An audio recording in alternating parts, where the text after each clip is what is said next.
Hello everyone, कैसे हो आप सभी। तो आज मैं एक्सप्लेन करने वाला हूँ हंटर हंटर मूवी को। इस मूवी की स्टोरी जानकर आपके रोंगटे खड़े हो जाएंगे। यह कहानी होती है एक ऐसी फैमिली की जो जंगलों में रहा करते हैं। एक दिन उनको एहसास होता है कि वो जंगल में दो हंटरों के बीच में फंस चुके हैं। क्या वो इन हंटर से बच पाएंगे? इन सब के बारे में जानने के लिए चलते हैं सीधा वीडियो की तरफ। लेकिन उससे पहले अगर आप वीडियो में पहली बार आए हैं तो प्लीज वीडियो को लाइक और चैनल को सब्सक्राइब जरूर कर दें, ताकि न्यू रिलीज मूवी को आप सबसे पहले देख सकेंगे। तो फिल्म की कहानी की शुरुआत में हम एक शिकारी को देख पाते हैं जो अपनी बेटी के साथ मिलकर जानवरों को पकड़ने के लिए ट्रैप्स वगैरह लगा रहे होते हैं। इसके साथ जो पुराने ट्रैप्स में जानवर फंसे हुए थे उनको बाहर निकाल रहे थे। वो आदमी रेडियो के जरिए अपनी वाइफ से बात करता है जिसका नाम होता है एन। वो एन को टाउन जाकर कुछ जरूरी सामान लाने को कहता है। यह अपनी आजीवन चलाने के लिए जानवरों की खाल को बेचा करते थे और उनके गोश्त को ये खाया करते थे।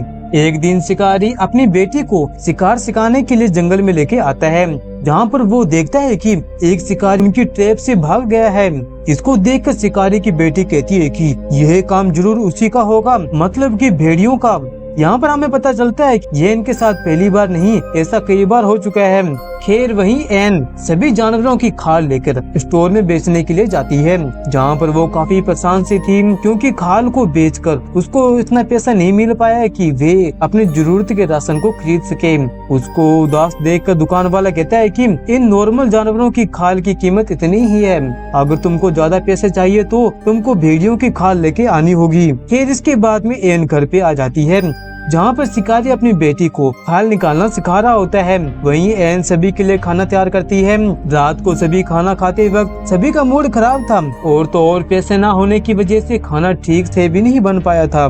जब एन की बेटी बताती है कि आज हमारे एक शिकार को भेड़िया ने खा गया है, इस पर एन को बहुत ही गुस्सा आता है क्योंकि उसके हस्बैंड ने यह बात छुपाई थी। एन कहती है कि हमें जल्द से जल्द उस भेड़िया का कुछ करना होगा वरना हम भूखे मारे जाएंगे। एन का हस्बैंड कहता है कि भेड़िया लड़कियों को शौक से खाना पसंद करता है, वो किसी लड़की या किसी जानवर को देखकर यहाँ पे आया होगा। इस पर एन कहती है कि वो हमारी फैमिली की वजह से तो नहीं आया, क्योंकि उसको पता है कि उसको ट्रैप में जानवर आसानी से फंसा मिलता है। क्यों ना मैं कल पुलिस स्टेशन जाके इस भेड़िए के बारे में कंप्लेन करूं। इस पर उसका हस्बैंड मना कर देता है कि कल मैं खुद भेड़ियों को पकड़ने के लिए जाऊंगा, तुम टेंशन मत लो। लेकिन एन यहीं पर भी नहीं रुकती, वो अपने हस्बैंड को एक घर का पोस्टर दिखाती है जो उसने स्टोर से लेके आई थी और कहती है कि ऐसा कब तक चलता रहेगा, क्यों ना मैं बाहर जाकर कोई जॉब वगैरह करूं, इससे हमारा अच्छा खासा गुजारा भी हो जाएगा। इस पर एन का हस्बैंड भड़क जाता है और कहता है कि हम कहीं नहीं जाने वाले, मैं यहाँ पर हूँ तो तुम सबको यहाँ पर रहना पड़ेगा। मेरे बाप यहाँ थी, मैं यहाँ हूँ, तो तुम कौन से स्पेशल हो, तुमको भी यहाँ पर रहना है। और तो और इनको शिकार के अलावा कुछ भी नहीं आता। इससे एन काफी उदास हो जाती है। नेक्स्ट मॉर्निंग एन का हस्बैंड भेड़िए का शिकार करने के लिए जंगल में जाता है, लेकिन उसकी बेटी जिद करने लग जाती है, जिससे एन का हस्बैंड अपनी बेटी को जंगल में लेके चला जाता है। जब यह बात एन को पता चलती है तो उसको पसंद नहीं आती, जिस वजह से वो अपने हस्बैंड से रेडियो के जरिए कांटेक्ट करती है। इस पर एन का हस्बैंड कहता है कि अगर ऐसी कोई भी नौबत आएगी तो वो अपनी बेटी को घर पे भेज देगी। तभी एन के हस्बैंड को ताजे ताजे भेड़ियों के पैर के निशान मिलते हैं। इस पर वो समझ जाता है और अपनी बेटी को सब कुछ समझाकर घर पे भेज देता है। वहीं घर आते वक्त एन की बेटी को जंगल से इतनी भयानक आवाज आ रही थी कि वो काफी डर से जाती है। वहीं घर पर एन जंगल से पानी लाते वक्त उसको ऐसा एहसास हो रहा था कि जैसे कि कोई उसका पीछा कर रहा है, इसलिए वो घबरा जाती है और ऐसा एन की बेटी के साथ में भी हो रहा था। एन घर पे तो आ जाती है लेकिन उसकी बेटी घर पे नहीं आ पाती, वो डर के मारे एक जगह पे बैठ जाती है। वहीं एन के हस्बैंड को भेड़िया दिख जाता है, इसलिए वो भेड़िए के ऊपर गोली चला देता है और यही गोली की आवाज सुनकर एन में थोड़ी हिम्मत आती है और वो अपने घर की तरफ निकल पड़ती है। इसके बाद में एन के हस्बैंड भेड़िया को चेक करने के लिए जाता है, लेकिन वहाँ पर भेड़िया नहीं था, मतलब कि भेड़िया वहाँ से भाग चुका था। वहाँ पर एक लड़की के हाथ को देखकर एन का हस्बैंड हैरान हो जाता है और उसी हाथ को भेड़िया खा रहा था। इसके बाद में सड़क पार करके दूसरी साइड आता है, एकदम से बिल्कुल हैरान हो जाता है क्योंकि वहाँ पर बहुत सारे लड़कियों की लाशें पड़ी हुई थी, वो भी कटी हुई। इससे वो समझ आता है ऐसी हरकत किसी भेड़िया का नहीं बल्कि इस जंगल में भेड़ियों के अलावा कोई और खतरनाक कातिल भी घूम रहा है। ये देखकर वो काफी डर सा जाता है क्योंकि उसके घर पर भी 2 लेडीज हैं। वो भेड़ियों को तो संभाल लेगा लेकिन इस खतरनाक किलर को कैसे संभाल पाएगा। घर पर बैठा बैठा शिकारी इसी चीज के बारे में सोचता रहता है। वो इन सब के बारे में किसी को भी नहीं बताता ताकि उसके बीवी बच्चे ना डर जाए। अब वो खुद अपनी फैमिली की हिफाजत करेगा। अगली सुबह जब एन की आँख खुलती है तो उसका हस्बैंड घर पे नहीं होता क्योंकि वो उसी जगह पे पहुंच गया था जहाँ पर उन लड़कियों की लाशें पड़ी हुई थी। शिकारी अपनी वाइफ से कहता है कि मैं भेड़ियों को ढूंढ कर ही घर पे आऊंगा, जब तक तुम फिक्र मत करना। दरअसल ये भेड़िए की बात नहीं कर रहा बल्कि कातिल को ढूंढने की बात कर रहा था। वहीं एन और उसकी बेटी जब नदी किनारे होते हैं, एन की बेटी देखती है कि उसका डॉगी वहाँ पे नहीं है, इसलिए वो अपने डॉगी को ढूंढने के लिए जंगल में चली जाती है। मगर तभी उसके सामने भेड़िया आ जाता है और उसकी तरफ बढ़ने लग जाता है। ये देखकर एन जोर जोर से चिल्लाने लग जाती है। इससे वो डर के मारे भेड़िया वहाँ से भाग जाता है। इसके फौरन बाद वो अपनी बेटी को लेकर घर पे आ जाती है, लेकिन उसका डॉगी बाहर ही रह चुका था। इसलिए एन अपनी गन लेकर बाहर डॉगी को ढूंढने जाती है, जहाँ डॉगी मिल तो जाता है लेकिन मरा हुआ, जहाँ पे भेड़िया ने उसका काम तमाम कर दिया था। ये देख के एन काफी दुखी हो जाती है, लेकिन यह बात वो अपनी बेटी को नहीं बताती ताकि वो घबराए नहीं। वो कहती है कि तुम्हारे डैड जब घर पे आएंगे तो वो डॉगी को ढूंढने के लिए जाएंगे। खैर नेक्स्ट मॉर्निंग एन का हस्बैंड अभी भी घर पे नहीं आया था और ना ही फोन उठा रहा था, इसलिए ये दोनों माँ बेटी मिलकर अपने ट्रैप्स को चेक करने के लिए निकल पड़ते हैं। लेकिन वहाँ उसका शिकारी गायब था, मतलब कि यह काम भेड़िए ने किया होगा। पास ही में उसको एक रिंग मिलती है, ये जरूरी उसी लड़की का हाथ होगा जिसको भेड़िया खा रहा था। इसलिए यह दोनों माँ बेटी सीधा पुलिस स्टेशन चले जाते हैं ताकि भेड़ियों को पकड़ा जाए। वहीं पुलिस ऑफिसर के हेड एक भालू की लाश पुलिस स्टेशन लेके आ रहा होता है। रास्ते में उसको एक खाली कार मिलती है जिसको इग्नोर कर वो सीधा पुलिस स्टेशन आ जाता है, जहाँ पर एन पहले से मौजूद थी और एन सारी बातें बता देती है। इस पर पुलिस ऑफिसर कहता है कि हम कुछ नहीं कर सकते, आपका एरिया हमारे अंडर में नहीं आता और हम भेड़ियों को भी नहीं पकड़ सकते, उसकी कोई भी गलती नहीं है, ये तो उसकी आदत है। जंगल में आप रहते हैं, शिकार आप करते हैं, अगर एक्शन होगा तो भी आपके ऊपर होगा। हेल्प ना होने की वजह से एन कुछ नहीं कर पाती और भी सीधा अपने घर पे आ जाती है। इसके बाद में वो डॉग वगैरह दफना कर और हिरन के बच्चा का शिकार कर कर घर पे आ जाती है। ये होता तो गलत है लेकिन खाना खाने के लिए कुछ भी करना पड़ता है।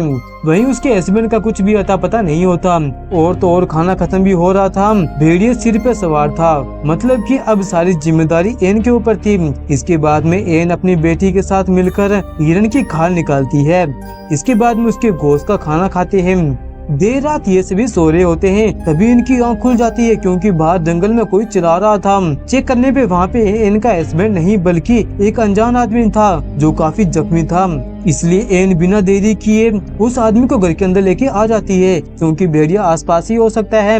उस आदमी को चेक करने पर उसके पास में एक रेडियो मिलता है और उसके टांग की हालत भी काफी खराब थी। अगली सुबह एन उस आदमी से बात करती है। उस आदमी की आँख जैसे ही खुलती है अचानक से एन की बेटी डर से जाती है। उस आदमी के पानी मांगने पर एन उसको पानी लाके देती है और उसके टांगों के जख्मों पर पट्टी लगाती है। जहाँ पर एन की बेटी को यह आदमी थोड़ा अजीब लगता है क्योंकि उसके डैड ने कहा था कि किसी भी अनजान आदमी के ऊपर भरोसा नहीं करना है। एन कहती है कि देखो वो कितना जख्मी है, अगर तुम्हारे डैड यहाँ पे होते तो वो यही काम करते। वहीं पुलिस ऑफिसर का हेड अपनी ड्यूटी खत्म करके स्टेशन आ रहा होता है, तभी रास्ते में उसको वही कार मिलती है जो 2 दिन से खड़ी थी। ऑफिसर आसपास चेक करता है लेकिन वहाँ पे कोई भी नहीं था, इसलिए उस कार का नंबर लिख के सीधा स्टेशन चला जाता है। वहीं वो अनजान आदमी होश आता है, वो अपना नाम बताता है जिसका नाम है लू। एन कहती है कि इस जंगल में कोई भी नहीं आता जाता तो तुम यहाँ पे क्या कर रहे हो। इस पर लू कहता है कि मैं एक फोटोग्राफर हूँ, मैं जंगल में फोटो वगैरह खींचने के लिए आया था, रास्ते में मेरी गाड़ी खराब हो गई तो मुझे पैदल ही आगे बढ़ना पड़ा, लेकिन अचानक किसी ने मेरे ऊपर हमला कर दिया, मैं उसको ठीक से देख नहीं पाया, शायद वो भेड़िया होगा। उसकी हालत काफी खराब होती जा रही थी, इसलिए उसको हॉस्पिटल लेके जाना था, लेकिन बाहर भेड़िया होने की वजह से वे नहीं जा सकते थे। इसमें वे एक बार कोशिश करते हैं, लेकिन उसको दर्द होने की वजह से वापस घर के अंदर आ जाते हैं। इसके बाद में शाम को एन और उसकी बेटी मिलकर जहर लगे घोंस के ऊपर अपने घर के चारों तरफ फेंक देती है, ताकि अगर भेड़िया यहाँ पे आ जाए तो वैसे खा ले और वो मारा जाए। वो यहाँ पे आग भी जला देते हैं ताकि भेड़िया यहाँ से दूर रहे। वही पुलिस ऑफिसर काफी सोचता है, क्योंकि काफी दिनों से लड़कियां गायब हो रही थी। उसकी ड्यूटी भी खत्म होने में सिर्फ 1 घंटा बाकी था, लेकिन फिर भी वो उस गाड़ी को चेक करने के लिए जाता है, और यह उसकी सबसे बड़ी गलती थी। जहां निशान को फॉलो करते वक्त वो आगे बढ़ रहा था, तभी उसका पैर एक ट्रैप में फंस जाता है। उसको निकालने की कोशिश में उसका दूसरा हाथ भी फंस जाता है, मतलब कि अब यहाँ पे पूरी तरह से फंस चुका था। और यह ट्रैप जरूर एन के हस्बैंड ने लगाई होगी उस कातिल को पकड़ने के लिए। वहीं पूरी रात एन घर के बाहर तैयार खड़ी थी, ताकि यहाँ पे भेड़िया आए उसे जान से मार दे। ना यहाँ पे भेड़िया आता है और ना ही उसका हस्बैंड। वहीं पुलिस स्टेशन में ऑफिसर जब अपनी नाइट शिफ्ट में आती है तो वहाँ पर मैसेज मिलता है कि ऑफिसर ना ही घर पहुँचे और ना ही वो अब तक स्टेशन आए हैं। इस पर वो लेडी ऑफिसर अपनी गाड़ी लेकर ऑफिसर को ढूंढने के लिए निकल पड़ती है जंगल की तरफ, जहाँ पे उसने निशान लगाया था। वहीं नेक्स्ट मॉर्निंग एन को अपने हस्बैंड की फिक्र होने लगती है, इसलिए वो नक्शा लेकर अपने हस्बैंड को ढूंढने के लिए निकल पड़ती है। जहाँ ट्रैप में उसको एक खरगोश मिलता है, जिसको ना चाहते हुए भी उसको जान से मारना पड़ता है। तभी रेडियो में कुछ सिग्नल मिलता है। चेक करने पर थोड़ा आगे बढ़ने पर वे एकदम से हैरान हो जाती है, क्योंकि वहाँ पे उसके हस्बैंड की लाश पड़ी हुई थी। अपने हस्बैंड की ऐसी कंडीशन देखकर वो काफी टूट जाती है।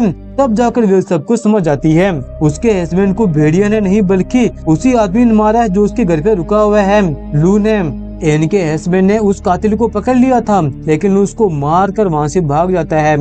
लेकिन जाने से पहले एन के हस्बैंड ने भी लू को काफी जख्मी कर दिया था, लेकिन कैसे भी करके लू अपनी जान बचाकर वहाँ से भाग गया था। ये बात जैसे ही एन को पता चलती है, वो गुस्से में आकर गन लेके घर की तरफ निकल पड़ती है, क्योंकि उसने अपनी बेटी को लू के साथ में अकेला छोड़ रखा था। वहीं लेडी ऑफिसर उस जगह पे पहुंच जाती है। वहाँ पर ऑफिसर की गाड़ी मिलती है, लेकिन वहाँ पर कोई भी नहीं था। जब ऑफिसर को एहसास होता है कि जरूर उसके आसपास कोई है, तो ऑफिसर वहाँ पे गोली चलाने लग जाते हैं। यह गोलियों की आवाज लेडी ऑफिसर सुन लेती है। उसको ढूंढते हुए ऑफिसर वहाँ पे पहुँच जाती है। इसके बाद में वो बैकअप बुलाती है। वहीं दूसरी तरफ जब एन घर के अंदर आती है तो वो अपनी बेटी को सही सलामत पाती है, लेकिन वो खतरनाक कातिल वहाँ पे नहीं था, क्योंकि वो तो दरवाजे के पीछे छुपा हुआ था। इसके बाद में इन दोनों के बीच में खतरनाक लड़ाई होती है। इस वजह से उसकी बेटी की आंख खुल जाती है, लेकिन तब तक काफी देर हो चुकी थी, क्योंकि लू ने उसको मार कर बेहोश कर दिया था। वहीं जंगल में पुलिस भी आ चुकी थी, लेकिन तब तक बहुत देर हो चुकी थी। ऑफिसर ने अपना दम तोड़ दिया था। ऑफिसर अपने डॉगी को लेकर उस कातिल का पता लगाने के लिए निकल पड़ते हैं। वहीं जब एन को होश आता है तो लू ट्रक की चाबी मांग रहा था।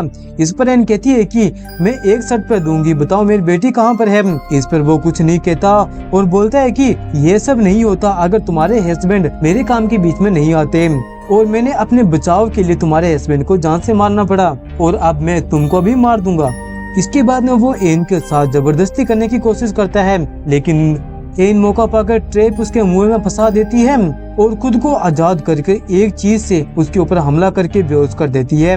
इसके बाद में जब वो अपनी बेटी को जैसी देखती है, एकदम से पागल सी हो जाती है और वह फूट फूट के रोने लग जाती है। इस चीज से एन काफी गुस्सा हो जाती है और अपनी बेटी और हस्बैंड के मौत का बदला लेने के लिए उस आदमी को एक रस्सी पर बांधकर उसी कातिल का हेडफोन लगाकर वो उस कातिल की खाल उतारने लग जाती है, किसी जानवर की तरह, क्योंकि वो भी किसी जानवर से कम नहीं था।